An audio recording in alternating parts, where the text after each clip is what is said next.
వి gold trusted gold buyers తాకట్టులో ఉన్న బంగారాన్ని విడిపించి ఈ రోజు ఉన్న మార్కెట్ ధరకే కొనబడును.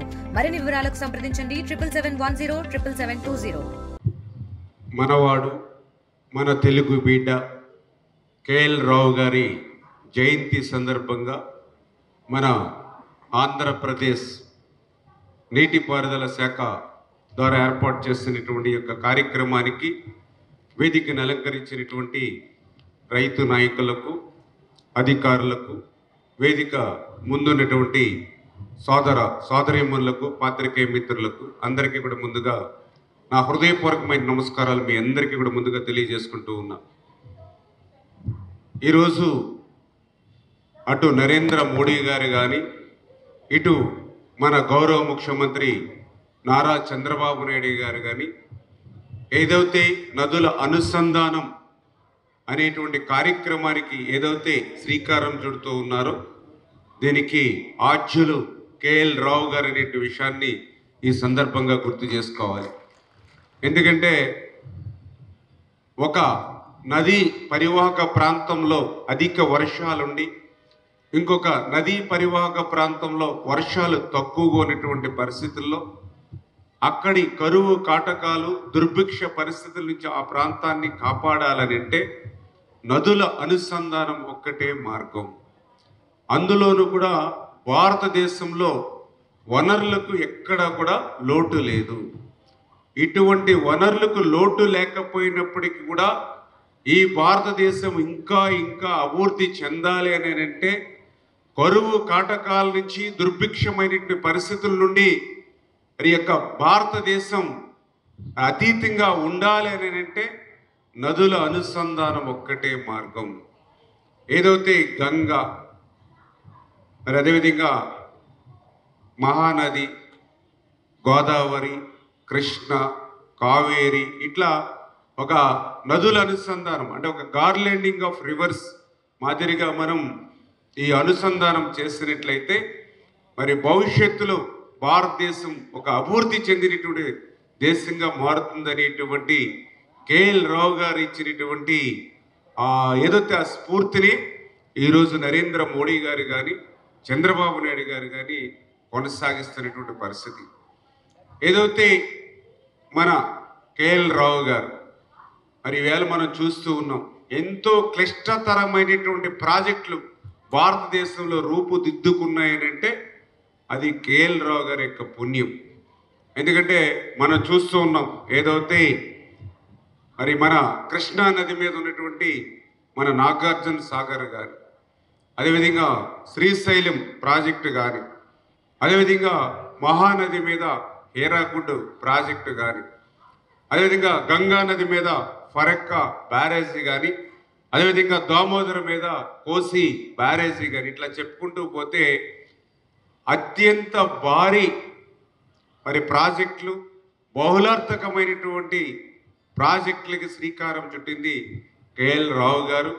అటువంటి కేఎల్ రావు గారు మనవాడు, మన తెలుగువాడు అవడం మనందరికీ కూడా గర్వకారణమైన విషయాన్ని కూడా ఈ సందర్భంగా తెలియజేసుకుంటూ, ఆయన ఇచ్చినటువంటి నదుల అనుసంధానంలో భాగంగానే మరి ఆంధ్రప్రదేశ్ రాష్ట్రంలో పోలవరం ప్రాజెక్టుని పూర్తి చేయడం ద్వారా ఏదైతే ప్రతి సంవత్సరం 3000 టీఎంసీల నీరు వృధాగా సముద్రంలోకి పోతూ ఉందో, ఉప్పు నీటిలో కలిసిపోతూ ఉందో, అటువంటి వరద నీరు నుంచి ఆ పోలవరం ప్రాజెక్టు నిర్మాణాన్ని పూర్తి చేసి అటు ఉత్తరాంధ్రకు, ఇటు రాయలసీమకు కూడా సాగునీరు, త్రాగునీరు అందించాలనేటువంటి ఆలోచనని చంద్రబాబు నాయుడు గారి పునికి పుచ్చుకొని ఆ రోజు మీరు చూసారు 2014, 2019 5 సంవత్సరాల్లో 72% ఆ రోజు పోలవరం ప్రాజెక్టుని చంద్రబాబు నాయుడు గారు పూర్తి చేస్తే, ఆ రోజు ప్రభుత్వం కనుక కంటిన్యూ అయ్యి ఉంటే 2020, 2021 కల్లా గోదావరి వరద జలాలు అటు ఉత్తరాంధ్రకు, ఇటు రాయలసీమకు ప్రవహించుండేవి. కానీ దురదృష్టం ప్రభుత్వం మారింది. ఏదైతే 9 నెలలు 6 కాలం శ్రమించి కష్టపడి నిర్మాణం చేసినటువంటి డయాఫ్రమ్ వాల్ని ధ్వంసం చేసినటువంటి పరిస్థితి. అక్కడ ఏజెన్సీలు కానీ, అధికారులు కానీ 17 నెలలు వాటి వంక చూసేటువంటి పరిస్థితి లేకుండా చేయడంతో మరి ఆ రోజు డయాఫ్రమ్ వాల్ ధ్వంసమైనటువంటి పరిస్థితి. పోలవరం విధ్వంసానికి గురైనటువంటి పరిస్థితి. అటువంటి పోలవరాన్ని మళ్ళీ ఈరోజు తెలుగుదేశం, జనసేన, బీజేపీ కూటమి ప్రభుత్వం అధికారంలోకి వచ్చిన తర్వాత ఇప్పటికే చంద్రబాబు నాయుడు గారు 3 సార్లు క్షేత్రస్థాయి పర్యటనకి పోలవరానికి వచ్చి ప్రతి 15 రోజులకు ఒకసారి ఆయన సెక్రటరియట్లో రివ్యూ చేసుకుంటూ ప్రశ్నార్థకమైనటువంటి పోలవరం ప్రాజెక్టుని, ఎందుకు ఈ మాట చెప్తూ ఉన్నానంటే 2019, 2024లో నేను కూడా మరి ఆ రోజు శాసనసభ్యుడిగా అసెంబ్లీలో ఉన్నాం. ఆ రోజు మొదట్లో చెప్పారు 2020 జూన్ అన్నారు, 2021 జూన్ అన్నారు, 2021 డిసెంబర్ అన్నారు. ఆఖరికి ఈ ప్రాజెక్టు ఎప్పటికి పూర్తవుతుందో చెప్పలేము, ఈ ప్రాజెక్టు నిర్మాణం చేయడం సాధ్యం కాదని సాక్షాత్తు ఆ రోజునటువంటి ముఖ్యమంత్రి ఆ రోజు అసెంబ్లీలో చెప్పినటువంటి పరిస్థితి. ఆ రోజునటువంటి ఇరిగేషన్ శాఖ మంత్రి అయితే పోలవరం ప్రాజెక్టు ఎవ్వరికీ అర్థం కాదు, ఎందుకంటే నాకే అర్థం కాలేదు కాబట్టి అంటే అని ఆ రకంగా ఆ రోజు ఇరిగేషన్ శాఖ మంత్రి చెప్పినటువంటి పరిస్థితి. అంటే ఈ రకంగా పోలవరం ప్రాజెక్టుని ప్రశ్నార్థకం చేసి పోలవరం ప్రాజెక్టుని ఇంకా భవిష్యత్తులో చూడలేమేమో, తెలుగు ప్రజలు పోలవరాన్ని మర్చిపోవడమేమో అనేటువంటి పరిస్థితికి గత ప్రభుత్వం నెట్టేసినటువంటి స్థితిలో మళ్ళీ ఈరోజు ఈ కూటమి ప్రభుత్వం అధికారంలోకి వచ్చి ఈ పోలవరం ప్రాజెక్టుని మళ్ళీ గాడిలో పెట్టి 2027 డిసెంబర్ కల్లా ఆ పోలవరాన్ని పూర్తి చేసేటువంటి లక్ష్యంతో ఈరోజు ఈ ప్రభుత్వం పనిచేస్తుంది అని అంటే ఈ పోలవరం పట్ల ఆ యొక్క గోదావరి యొక్క వరద జలాల్ని ఆ యొక్క కేఎల్ రావు గారు ఆశించినట్లుగా అటు ఉత్తరాంధ్ర కానీ ఇటు రాయలసీమకు కానీ తీసుకెళ్లి అనుసంధానం చేసేటువంటి ప్రక్రియకి ఏ రకంగా ఈ ప్రభుత్వం శ్రీకారం చుడుతుందో అదే ఒక ఉదాహరణ. అంతకు మించి ఇప్పుడే మనం చూస్తూ ఉన్నాం, కృష్ణమ్మ తల్లి, విజయవాడ కృష్ణమ్మ తల్లి నది ఒడ్డున ఉన్నాం. మరి కృష్ణమ్మలో చూస్తూ ఉంటే మనకంతా కూడా ఎర్రని నీరు కనిపిస్తూ ఉంది. జనరల్గా మీ అందరికీ తెలుసు, కృష్ణమ్మ తల్లి అంటే కృష్ణా నది అంటే అంతా నీలం రంగుతోటి మనకి నీరు వస్తూ ఉంటుంది కృష్ణా నది అంతా కూడా. కానీ ఈరోజు అటువంటి నీల రంగుతో ఉండవలసినటువంటి కృష్ణా నది ఈవేళ ఎర్రటి రంగుతో పరవళ్ళు తొక్కుతుంది అని అంటే ఆ గోదావరి తల్లి వచ్చి ఈ యొక్క కృష్ణమ్మ తల్లిలో కలిసింది కాబట్టే ఈవేళ ఇంత ఎర్రటిగా మరి నీరు అంటే చంద్రబాబు నాయుడు గారి యొక్క ముందు చూపు, చంద్రబాబు నాయుడు గారి యొక్క దార్శనికత. ఏదైతే పోలవరం ప్రాజెక్టు పూర్తయ్యేంత లోపుగా ఆ వరద జలాలను పట్టిసీమ ఎత్తిపోతల ద్వారా ఆ గోదావరి వరద జలాల్ని కృష్ణమ్మ తల్లిలో తీసుకురావాలి, తద్వారా 13 లక్షల ఎకరాల కృష్ణా డెల్టాను స్థిరీకరణ చేయాలి, తద్వారా శ్రీశైలంలో బ్యాక్ వాటర్ని రాయలసీమకు అందించాలనేటువంటి ఆయన ముందు చూపు, ఆయన ఆలోచనే ఈరోజు కృష్ణా నదిలో కనిపిస్తున్నటువంటి ఈ గోదావరి నీరు. మరి ఆ రోజు మీరు అందరూ చూసారు అసెంబ్లీలో, ఎందుకంటే ఆ రోజు కూడా నేను ఎమ్మెల్యేగా ఉన్న 14, 19లో ఆ రోజు పట్టిసీమ ప్రాజెక్టు ఎత్తిపోతల్ని చంద్రబాబు నాయుడు గారు తీసుకొస్తే ఆ రోజు ప్రతిపక్షంలో ఉన్నటువంటి జగన్మోహన్ రెడ్డి ఎద్దేవా చేశాడు, ఇది పట్టిసీమ కాదు ఒట్టిసీమ అన్నాడు, దీనివల్ల ఉపయోగం లేదన్నాడు. మరి ఈవేళ చూస్తూ ఉన్నారు 5 సంవత్సరాల్లో 2019 వరకు మరి చూస్తే 1300 కోట్ల రూపాయలు ఆ రోజు ఈ యొక్క పట్టిసీమకు పెట్టినటువంటి ఖర్చు. 1300 కోట్ల రూపాయలు పట్టిసీమ ఎత్తిపోతలకు పెడితే 2019లో చూస్తే ఆ 4-5 సంవత్సరాల్లోనే 50,000 కోట్ల రూపాయల ఆదాయాన్ని ఇచ్చింది ఒక్క 1300 కోట్లు పెడితే. ఈరోజు కూడా మీరు చూస్తూ ఉన్నారు, ఒక పక్క ఇంకా వర్షాలు ఎక్కడ కూడా మరి మే నెలలో అంటే తొలకరి ఈ సంవత్సరం ఎర్లీగా వచ్చినట్టే వచ్చి వర్షాకాలం వచ్చేటప్పటికి మనకున్నటువంటి వర్షపాతంలో 30% వెనక్కి ఉన్న 30% వెనకబడి ఉన్న వర్షపాతంలో.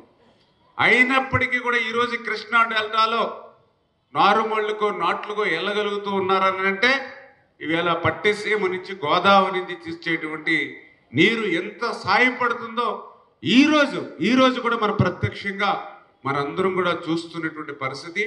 ఈ రకంగా మరి చంద్రబాబు నాయుడు గారు ఏదైతే ఆయనకి సాయంగా ఉప ముఖ్యమంత్రి వర్యులుగా పవన్ కళ్యాణ్ గారు, వీరిద్దరికీ ఆశీస్సులు నరేంద్ర మోడీ గారు వీరు ముగ్గురి కలయికతోటి ఆంధ్రప్రదేశ్ రాష్ట్రం భవిష్యత్తులో ఒక కరువు రహిత రాష్ట్రంగా మార్చేటువంటి ప్రయత్నం ఏదైతే ఉందో, ఒక సంవత్సరం వర్షాలు బాగా పడితే ఆ పడినటువంటి ప్రతి నీటి బిందువును కూడా ఒడిసిపెట్టి మళ్ళీ ఇంకొక 1 సంవత్సరం 2 సంవత్సరాలు వర్షాలు సవ్యంగా లేకపోయినా కరువు కాటకాలు ఉండకూడదు అనేటువంటి ఆలోచనతో చంద్రబాబు నాయుడు గారు, వాస్తవం అది.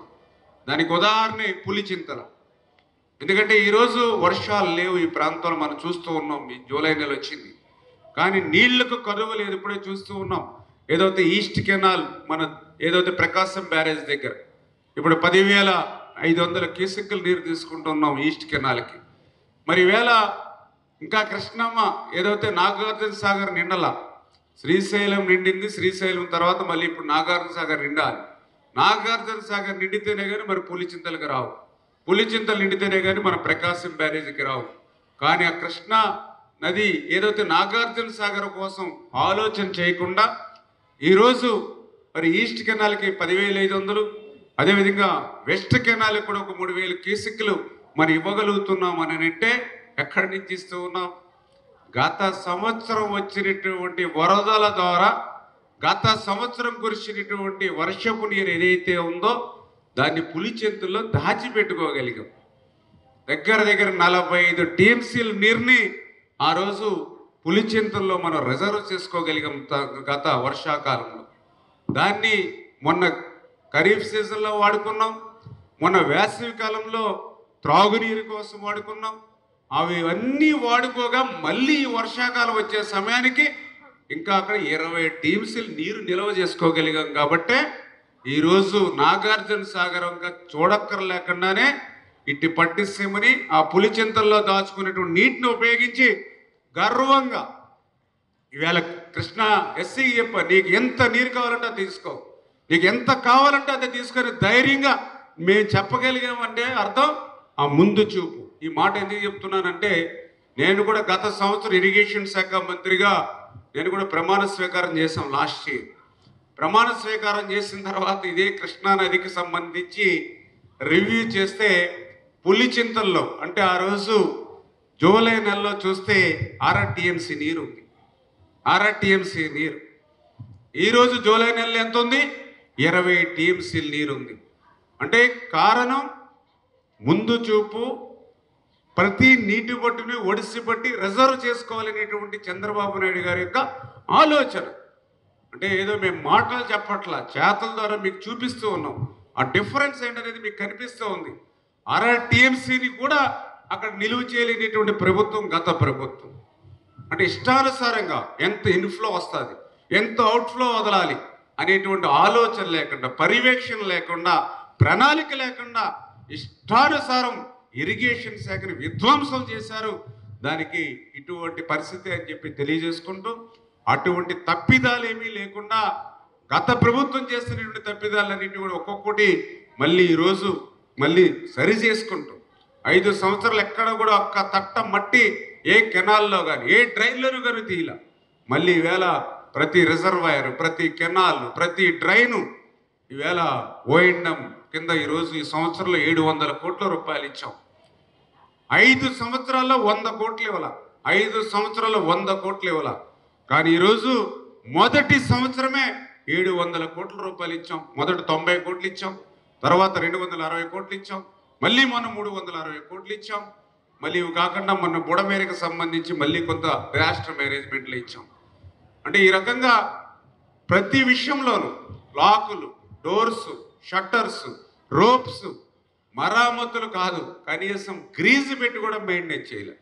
అందుకే మన పులిచింతల గేటు కొట్టుకుపోయింది ఆ రోజు, గుండ్లగమ్మ గేట్లు కొట్టుకుపోయి ఆ రోజు, అన్నమయ్య అయితే కొట్టుకుపోయినటువంటి పరిస్థితి. అటువంటి పరిస్థితి లేకుండా అవకాశం ఉన్నంత వరకు ప్రజలు ఇచ్చినటువంటి ఓట్లతో, ప్రజలు ఇచ్చినటువంటి ఆశీర్వాదంతో ఒళ్ళు దగ్గర పెట్టుకుని ఇవన్నీ కూడా పనిచేస్తూ ఉన్నామని చెప్పి సందర్భంగా తెలియజేసుకుంటున్నాం.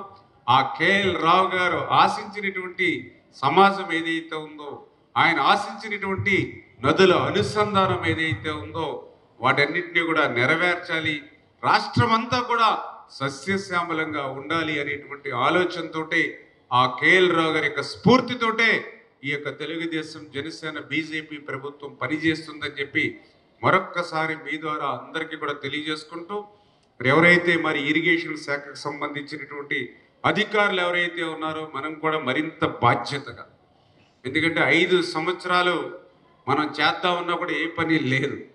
నేను కూడా చూస్తాను గత 5 సంవత్సరాలు ఏ పని లేదు. ఎందుకంటే నీళ్ళు వస్తే వెళ్ళడం, లేకపోతే ఆగిపోవడం. ఎక్కడ కూడా ఒక్క రూపాయి పని ఎక్కడ కూడా చేయలే, ఎక్కడ కూడా ఒక తట్ట మట్టి పని చేయలే. కానీ మళ్ళీ ఆ లోడ్ కూడా మన మీద పడుతుంది. అంటే 5 సంవత్సరాలు వాళ్ళు వదిలేసినటువంటి పనులన్నీ ఈరోజు మనం చేయవలసి ఉంటుంది. మళ్ళీ ఇప్పుడు కొత్తగా ఈ 5 సంవత్సరాల్లో మనం చేయవలసిన పనులు ఉన్నాయి. అంచేత డబుల్ వర్క్ మనం చేయవలసినటువంటి పరిస్థితి ఉంది. ఒక రకంగా నాకు తెలుసుండి ఇరిగేషన్ శాఖలో పనిచేయడం అని అంటే ఒక అదృష్టం ఉండాలి. ఎందుకంటే ఇది అందరికీ అన్నం పెట్టేటువంటి, అన్నదాతకి సాగునీరు అందించేటువంటి శాఖ.